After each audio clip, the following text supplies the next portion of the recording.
സുപ്രഭാതം editorial 2026 July 16 വ്യാഴം.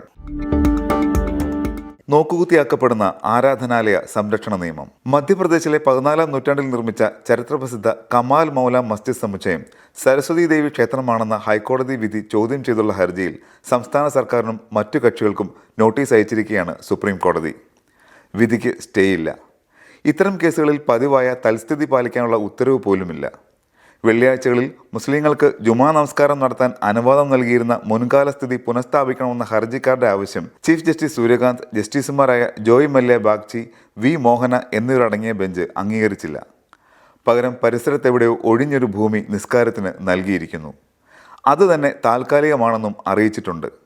അതേസമയം പള്ളിക്കുള്ളിൽ പൂജയ്ക്കുള്ള അനുമതിക്ക് വിലക്കില്ല. അന്തിമ വിധി പറഞ്ഞിട്ടില്ലെങ്കിലും ഫലത്തിൽ ഹൈക്കോടതി ഉത്തരവിനെ ഭാഗികമായി ശരിവച്ചിരിക്കുകയാണ് സുപ്രീം കോടതി. ആരാധനാലയങ്ങൾക്ക് മേൽ മറ്റേതെങ്കിലും മതക്കാർ അവകാശം ഉന്നയിക്കുന്നത് തടയുന്ന 1991 ആരാധനാലയ സംരക്ഷണ നിയമത്തെ നോക്കുകുത്തിയാക്കിയാണ് കോടതിയുടെ മറ്റൊരു നടപടി കൂടി വന്നിരിക്കുന്നത്. അയോധ്യ ബാബരി മസ്ജിദ് വിധിയിൽ നിയമപരമായ പോരായ്മകളും ദുർബല ന്യായവാദങ്ങളും ഉണ്ടായിരുന്നെങ്കിലും ക്ഷേത്ര മസ്ജിദ് തർക്കങ്ങൾക്ക് എന്നേക്കുമായി വിരാമമിടുമെന്ന പ്രതീക്ഷയുണ്ടായിരുന്നു. ക്ഷേത്രം തകർത്താണ് ബാബരി മസ്ജിദ് പണിതതെന്നതിന് തെളിവൊന്നുമില്ലെന്ന് കണ്ടെത്തിയിട്ടും 1949 മസ്ജിദിനുള്ളിൽ വിഗ്രഹങ്ങൾ സ്ഥാപിച്ചതും 1992 ഡിസംബറിൽ മസ്ജിദ് തകർത്തതും നിയമവിരുദ്ധമാണെന്ന് പ്രഖ്യാപിച്ചിട്ടും സുപ്രീം കോടതി പള്ളി പൊളിച്ച സ്ഥലത്ത് രാമക്ഷേത്ര നിർമ്മാണത്തിന് അനുമതി നൽകിയതോടെ ഇത്തരം പ്രവണതകൾ അവസാനിക്കുമെന്ന് രാജ്യത്തെ മതേതര വിശ്വാസികൾ കരുതി. കൂടാതെ 5 അംഗ ഭരണഘടനാ ബെഞ്ച് 1991 ആരാധനാലയ സംരക്ഷണ നിയമത്തിന്റെ ഭരണഘടനാ സാധുത ശരിവെക്കുകയും നിയമം പാലിക്കേണ്ടതിനെക്കുറിച്ച് ആവർത്തിച്ച് പ്രഖ്യാപിക്കുകയും ചെയ്തു. എന്നാൽ ആ പ്രതീക്ഷ അധികനാൾ നീണ്ടുനിന്നില്ല. അടുത്ത 2 വർഷത്തിനുള്ളിൽ തന്നെ മധുരയിലെ ഷാഹി ഈദ്ഗാഹ് മസ്ജിദിന്മേലും വാരണാസിയിലെ ഗ്യാൻവാബി മസ്ജിദിന്മേലും അവകാശവാദങ്ങൾ ഉന്നയിച്ച് പുതിയ ഹർജികൾ സമർപ്പിക്കപ്പെട്ടപ്പോൾ ആരാധനാലയ നിയമം തടസ്സമായില്ലെന്ന് മാത്രമല്ല, സുപ്രീം കോടതി അടക്കമുള്ള കോടതികൾ ഈ നിയമത്തിന് നേരെ കണ്ണടയ്ക്കുകയും ചെയ്തു.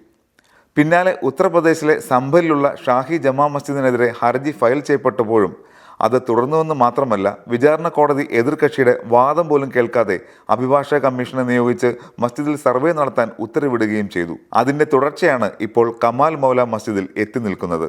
കമാൽ മസ്ജിദ് വിധി സുപ്രീം കോടതി ആരാധനാലയ സംരക്ഷണ നിയമത്തിന്റെ ഒറ്റ ബലത്തിൽ തള്ളിക്കളയേണ്ടതായിരുന്നു. ഇത്തരം കേസുകൾ കോടതിയിൽ തുടർച്ചയായി പരിഗണിക്കപ്പെടുകയും ഇടക്കാല ഉത്തരവുകളിലൂടെ നിലവിലുള്ള ആരാധന പക്ഷപാതപരമായി തടസ്സപ്പെടുത്തുകയും ചെയ്യുമ്പോൾ കോടതികൾ തങ്ങളുടെ ഭരണഘടനാപരമായ രക്ഷാകർതൃ പങ്ക് നിർവഹിക്കുന്നുണ്ടോ എന്ന സംശയം ഉയരുക സ്വാഭാവികമാണ്. മതനിരപേക്ഷതയും നിയമവാഴ്ചയും സംരക്ഷിക്കേണ്ട സ്ഥാപനങ്ങൾ തന്നെ ചരിത്രത്തിൻ്റെ പേരിലുള്ള പുതിയ അവകാശവാദങ്ങൾക്ക് വാതിൽ തുറക്കുകയാണെന്ന ധാരണ ശക്തിപ്പെട്ടാൽ ആഘാതം ഒരു കേസിൽ ഒതുങ്ങുകയില്ല. നീതിന്യായ വ്യവസ്ഥയുടെ വിശ്വാസ്യത നിലനിൽക്കുന്നത് അതിൻ്റെ വിധികളിൽ മാത്രമല്ല, എല്ലാ പൗരർക്കും ഒരുപോലെ സുരക്ഷിതത്വ ബോധം നൽകാനുള്ള അതിൻ്റെ ശേഷിയിലുമാണ്. അതുകൊണ്ട് തന്നെ ആരാധനാലയ സംരക്ഷണ നിയമത്തിൻ്റെ ലക്ഷ്യവും ആത്മാവും സംരക്ഷിക്കപ്പെടേണ്ടത് ഒരു നിയമപ്രശ്നം എന്ന നിലയ്ക്ക് മാത്രമല്ല, ഇന്ത്യയുടെ ഭരണഘടനയും ജനാധിപത്യത്തിൻ്റെ വിശ്വാസ്യതയും സംരക്ഷിക്കേണ്ട അനിവാര്യത എന്ന നിലയ്ക്ക് കൂടിയാണ്. മതം അതീവ വൈകാരികവും എളുപ്പത്തിൽ സംഘർഷങ്ങൾക്ക് വഴിവെക്കുന്നതുമായ വിഷയമായതിനാൽ ആരാധനാലയ നിയമത്തിൻ്റെ ലക്ഷ്യത്തെയും ഉദ്ദേശത്തെയും ദുർബലപ്പെടുത്തുന്ന കേസുകളിൽ കോടതികൾ അതീവ ജാഗ്രത പുലർത്തേണ്ടതായിരുന്നു. നിയമവ്യാഖ്യാനത്തിലെ കൗശലങ്ങളും പദങ്ങളുടെ അർത്ഥസാധ്യതകളും ഉപയോഗിച്ച് മാത്രം അന്വേഷിക്കാൻ കോടതികൾക്ക് കഴിയുന്ന തരത്തിലുള്ള ഒരു സാധാരണ സിവിൽ അല്ലെങ്കിൽ വാണിജ്യ കേസല്ല ഇത്. ഇവിടെ സാധാരണ ജനങ്ങളുടെ ജീവനുകളും രാജ്യത്തിൻ്റെ സാമുദായിക സൗഹാർദ്ദവും തന്നെയാണ് പണയത്തിലുള്ളത്. യഥാർത്ഥ പ്രത്യാഘാതങ്ങൾ കണക്കാക്കാതെ പുറപ്പെടുവിക്കുന്ന ഒരു കോടതി ഉത്തരവ് വലിയ പ്രത്യാഘാതങ്ങൾ ഉണ്ടാക്കും. വിരോധാഭാസമെന്ന് പറയട്ടെ, ആരാധനാലയ നിയമത്തിൻ്റെ ഭരണഘടനാ സാധുത ശരിവെച്ച അതേ സുപ്രീം കോടതി തന്നെ പിന്നീട് ആ നിയമത്തിൻ്റെ ഭരണഘടനാ സാധുത ചോദ്യം ചെയ്യുന്ന പുതിയ ഹർജികൾ പരിഗണിക്കാൻ തയ്യാറാകുന്നു. തികച്ചും ആശ്ചര്യജനകമാണിത്. ചരിത്രത്തെ കോടതി മുറികളിൽ പുനർനിർമ്മിക്കാനാവില്ല. നൂറ്റാണ്ടുകൾ പഴക്കമുള്ള ചരിത്രവാദങ്ങൾക്ക് അന്തിമ ഉത്തരമുണ്ടാക്കാൻ ഇന്നത്തെ കോടതികൾക്കുമാവില്ല. പുരാവസ്തുശാസ്ത്രവും ചരിത്രവും വിശ്വാസവും കൂടിക്കലരുന്ന ഇത്തരം വിഷയങ്ങളിൽ ഒരു കേസിന് വാതിൽ തുറന്നാൽ 100 കണക്കിന് പുതിയ അവകാശവാദങ്ങൾക്ക് വഴിയൊരുങ്ങുകയും ചെയ്യും.